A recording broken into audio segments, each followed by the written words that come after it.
और उसको 100-150 किलोमीटर की यात्रा करनी होती है बीकानेर तक की, और उसके बाद बहुत सारे प्रोटोकॉल फॉलो करने होते हैं ट्रैक्टर प्राप्त करने के लिए।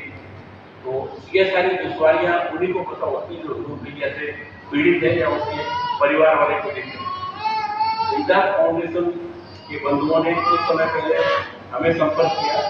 बीकानेर में मेरा एक अस्पताल है, डॉक्टर श्याम अग्रवाल अस्पताल के नाम से, बच्चों का अस्पताल है।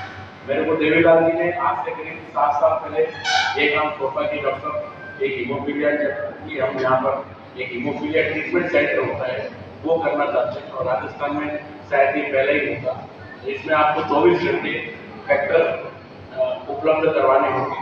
तो क्योंकि हमारा अस्पताल 24 घंटे चलता है तो ये हमारे लिए कोई बहुत बड़ी बर्डन की बात नहीं थी, कोई डिस्पोजेबल की बात नहीं। मैंने कहा कोई बात नहीं, हीमोफीलिया वाला तो में मर ही जाता है, अगर वो स्टेबल है और उसको खाली फैक्टर की जरूरत है तो किसी भी टाइम आकर के, इवन कोविड पीरियड के दौरान किसी भी टाइम आकर के काफी लोगों ने फायदा उठाया।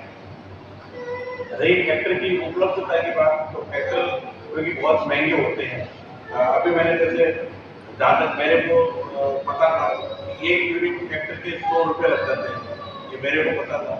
अभी जैसे मैंने फिर देखा था इंदास फाउंडेशन जो CSR कॉर्पोरेट सोशल रिस्पॉन्सिबिलिटी के तहत ये काम कर रहा है, तो करीब 500 यूनिट वाला फैक्टर है जो 4,000 रुपये खरीदता है, तो करीब 80 रुपये का हो गया। वो हमारे पास अनवरत रूप से जब हमारे पास उपलब्ध रहता है तो हम उसको देते हैं, हम उसको उपलब्ध करवाते हैं, क्योंकि हमारे पास में वो निःशुल्क आता है वर्ल्ड हीमोफीलिया फेडरेशन के द्वारा।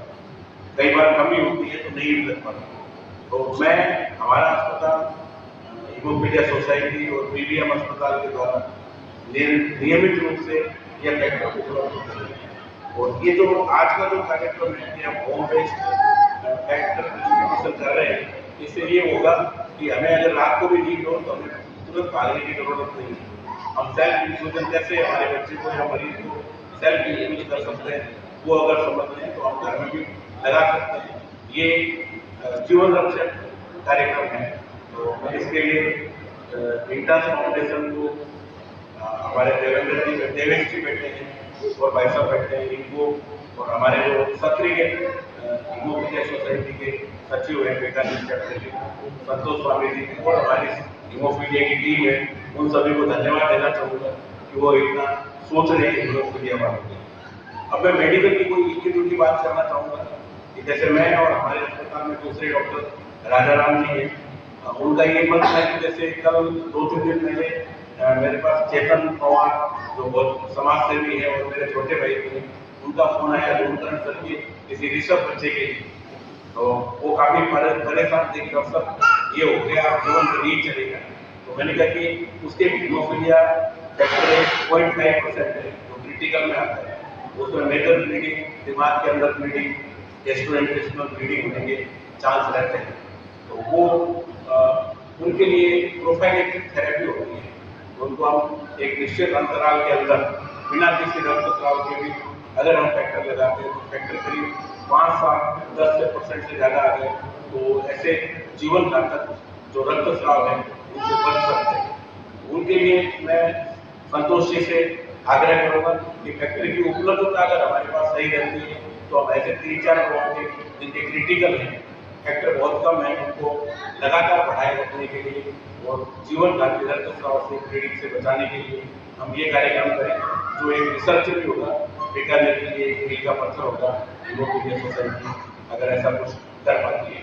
और यहाँ पर उपस्थित जो CSR दे रहे हैं इंदास फाउंडेशन, उनके रिप्रेजेंटेटिव को मैं ये कहना चाहूँगा कि ये सतत कार्यक्रम है, ये कंटिन्यूस कार्यक्रम है, ये कोई एक बार दे दिया और फिर भूल गए, ये ऐसा मैं फिर भी कहना चाहूँगा कि हमारा दुर्भाग्य है कि हम एक साड़ी, एक स्कूटी, एक साइकिल, ये सारों से एक बार दे करके हम अपना नाम कर लेते हैं। मैं ऐसा नहीं चाहता, क्योंकि ये एक बार देने से क्या होगा, एक बार देने से कुछ भी नहीं होगा। हमें सब लोगों को समझाना चाहिए कि हीमोफीलिया के साथ, फैक्टर के साथ और हम किस तरह से अपना जीवन जो पीड़ित है उसका जीवन एक सामान्य आदमी की तरह चल सके, वो कर सके, तभी हमारा फायदा है। अन्यथा ब्लीडिंग हो गई, फैक्टर हमने फ्री में उपलब्ध करवा दिया, विज्ञान के टाइम में घर में फैक्टर पहुंचा दिए, हमने यहाँ पर ऐसे कैंप लगा करके एक मजमा बिठा के फैक्टर बांट दिए, उससे कोई उपलब्धि हासिल नहीं होती। मैं ये चाहूँगा कि बीकानेर एक ऐसा उदाहरण प्रस्तुत करें कि प्रोफाइलिटिक थेरेपी भी हमें मिलती रहे। तो इसके लिए इंटास फाउंडेशन से हमारी गुजारिश है, वर्ल्ड हीमोफीलिया फेडरेशन से हमारी गुजारिश है और हमारी यहाँ की जो हीमोफीलिया टीम है उनसे हमारी गुजारिश है कि वो फैक्टर की उपलब्धता निश्चित करें ताकि हम ऐसे कुछ पेशेंट्स को इनरोल कर पाएँ जिनको हम प्रोफाइलिटिक थेरेपी दे सकें। और मैं सभी को ये कहूँगा कि संतोष जी को रात को मैं 2 बजे फोन करता हूँ तो भी ये फोन उठा लेते हैं। तो संतोष जी से कोई भी हीमोफीलिया वाले मरीज हैं, नए हैं, पुराने हैं, वो सारे टच में रहें और संतोष जी से जब भी कभी सामाजिक काम हो तो संतोष जी से मिलें, मेडिकल हो तो मेरे को याद करें, हमारे पूरी हॉस्पिटल की टीम को याद करें। धन्यवाद।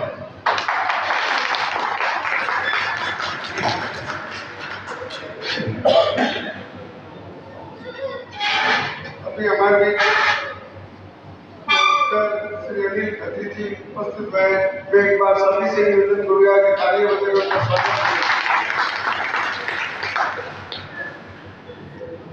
मैं सोसाइटी सचिव संतोष बिल्कुल इनका बाला करने में स्वागत है।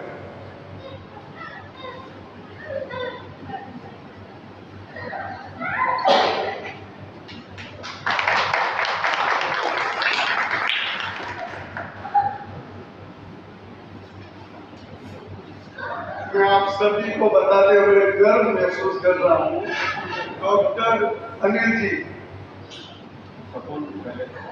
जो आज हमारे बीच उपस्थित है वो हम सबके लिए सबसे बड़ी मिसाल है, क्योंकि ये खुद डायबिटीज से पीड़ित है, लेकिन इन्होंने अपने जज्बे से आज ये मुकाम हासिल किया। ये हम सभी के लिए प्रेरणा स्रोत है। और सबसे बड़ी बात, इनको सभी किसी समय मैंने फोन किया है, जैसे हमारे आदरणीय डॉक्टर श्याम अग्रवाल जी ने हमें सहयोग किया, उसी प्रकार इन वर्तमान स्थिति में हीमोफीलिया जांच जो एक बड़ा हमारे लिए आवश्यक फैक्ट है, उसमें इनकी सबसे अग्रणी भूमिका रही है। तो एक बार फिर से मैं निवेदन करूंगा इनके ताली बजाकर स्वागत करूं। मैं श्री अनिल जी से रिक्वेस्ट करूंगा कि वो 2 शब्द के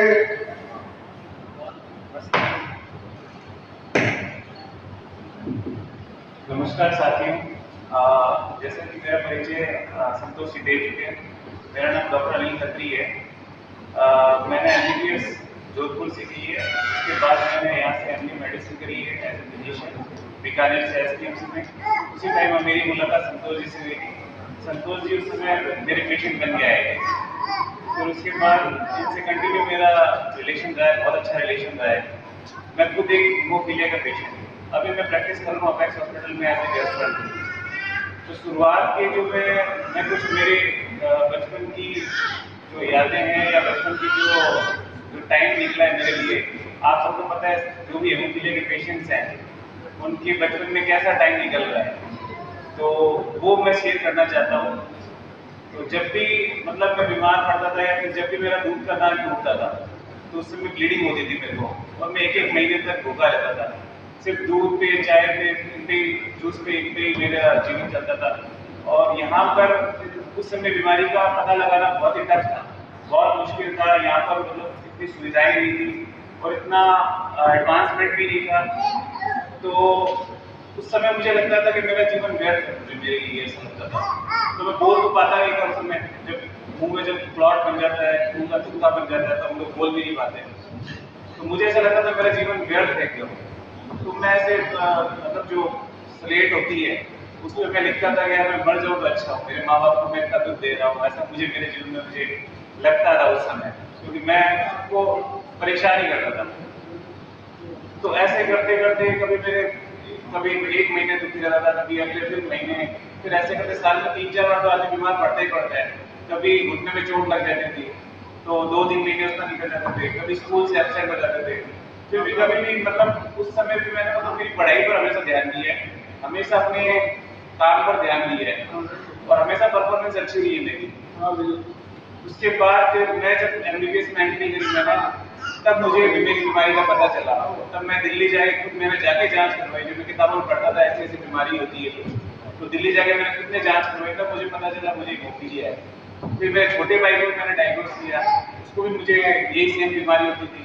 फिर पता चला तो मेरे मामा जी को भी ये बीमारी है। तो मेरा यही कहना है कि भाई आपको अपने बच्चों को या खुद हीमोफीलिया के जो पेशेंट है उनको हमेशा पॉजिटिव रहना है, कभी भी हिम्मत नहीं आनी, क्योंकि इस बीमारी का अब तो बहुत अच्छा इलाज आ चुका है। 15-15 दिन का एक इंजेक्शन लगता है, उसमें ब्लीडिंग बिल्कुल बंद हो जाती है, होती ही नहीं है। 15 दिन का एक इंजेक्शन अभी बीकानेर में तो अवेलेबल नहीं है, बट मैं और संतोष जी सुप्रिटेंडेंट ऑफिस में जाके बात करेंगे, जो सुप्रिटेंडेंट सारे उनसे, कि हमें भी यहाँ पर 15 दिन का एक इंजेक्शन जो लगता है महीने में, जो सीधे हीमोफीलिया पेशेंट्स के पीड़ित है उनके लिए उपलब्ध कराया जाए।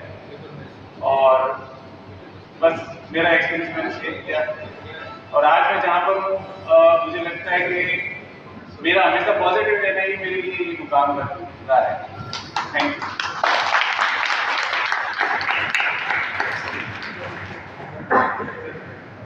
और मैं थोड़ा सा बता दूँ, बीकानेर हीमोफीलिया सोसाइटी के लिए, बीकानेर के हीमोफीलिया पेशेंट के लिए सबसे अच्छी बात बताती हूँ। मैं पूरे राजस्थान में हीमोफीलिया सोसाइटी के साथ काम करने के लिए गया हूँ, जाता रहा हूँ, और अदर स्टेट में भी गया हूँ। लेकिन राजस्थान की बात करते हैं तो यहाँ पे आपके लिए 24 घंटे पेट्रोल मिलने का एक सबसे अच्छा जगह है। पूरे राजस्थान में कहीं पे भी नहीं मिलता है। उदयपुर आप बीकानेर से बड़ी सिटी है, लेकिन वहाँ पे नहीं मिलता। उदयपुर में 24 घंटे पेट्रोल नहीं मिलता है। कई बार ऐसा समय आता है जब उनपे फैक्ट्री की बहुत ज़्यादा जरूरत होती है। इसके अलावा और भी ऐसे जिला है जहाँ पे फैक्ट्री नहीं है। तो आप बहुत अच्छी जगह हो, आपकी सोसाइटी बहुत अच्छी आपकी केयर कर रही है। तो आपको जब भी आपकी सोसाइटी आपको फ़ोन करे या आपको किसी काम के लिए बुलाए, तो जैसे ही आपके लिए काम करे वैसे आप भी इनका सहयोग करें, क्योंकि एक हाथ से ताली कभी नहीं बजती है। आपको जब तकलीफ होती है, जब तो संतोष जी मेरे को एक तकलीफ हो गई है, संतोष जी तो आपकी सेवा करेंगे क्योंकि उन्होंने बीड़ा उठा रखा है, लेकिन उस बीड़े में आप इनका सहयोग उतना ही करें जितना ये आपका कर रहे हैं। तो आप लोग सभी अपना अपना सहयोग हम सब एक दूसरे के साथ